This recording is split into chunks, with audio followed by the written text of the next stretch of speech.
Olá pessoal, temos aqui um exercício da parte de dilatação linear que diz o seguinte: uma barra de ferro de comprimento L0, a temperatura θ0, tem seu comprimento aumentado de L ao sofrer uma variação de temperatura θ sem que ocorra mudança de estado. Outra barra de ferro de comprimento 3L0, a temperatura θ0, ao sofrer uma variação de temperatura de 2θ, sem que ocorra mudança de estado, tem seu comprimento aumentado de...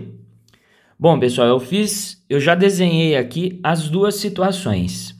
A primeira situação, a gente tem o comprimento inicial sendo L0, barra de ferro com o comprimento L0.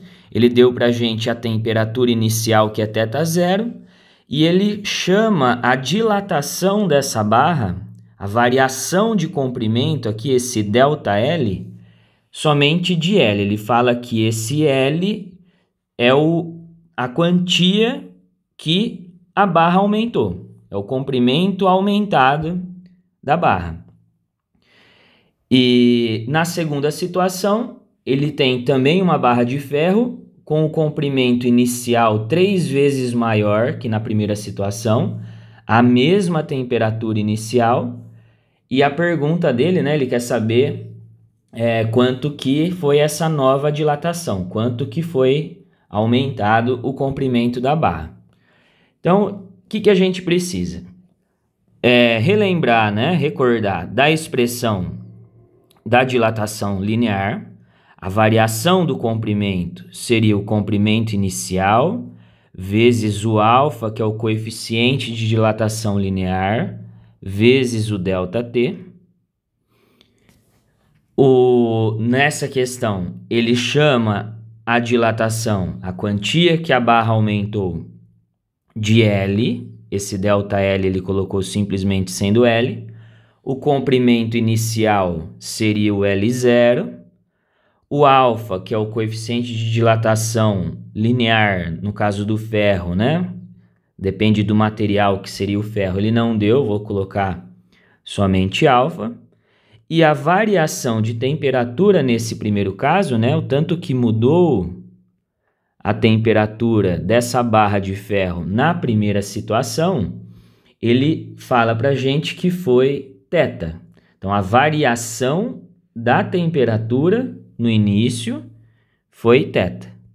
Então, eu vou colocar com as letras que o exercício está trazendo.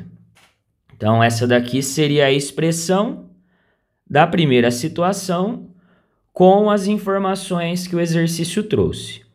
Agora, no segundo caso, a barra está a temperatura inicial θ0 também, o comprimento inicial dela é 3L. Então, eu vou escrever aqui a formulinha da dilatação.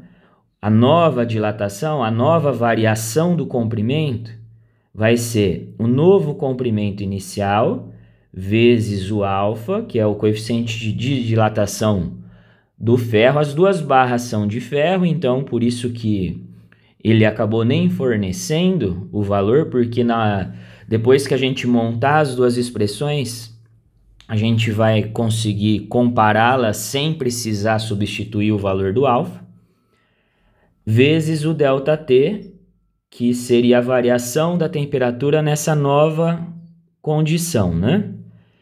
Então, eu tenho a nova variação de temperatura, de acordo com o enunciado, foi de 2θ. Então, a temperatura variou o dobro da primeira situação. Então, a gente quer encontrar essa nova dilatação, esse ΔL novo aqui. O comprimento inicial é 3L, a barra é uma barra 3 vezes maior. O alfa é o coeficiente de dilatação do ferro, coeficiente de dilatação linear do ferro, e o ΔT é 2θ. Então, o que a gente pode fazer aqui é multiplicar os dois valores numéricos. 3 vezes 2 dá 6, vezes L0, vezes o alfa, vezes o θ. Então, o que que acontece aqui, né? A gente tem L0 vezes alfa vezes θ nas duas expressões. Então, a conclusão nossa, né? Olhando no primeiro caso, o L0 vezes alfa vezes θ corresponde ao próprio L, que seria a dilatação inicial da barra. Então, eu substituo o L0 vezes alfa vezes θ pelo próprio L.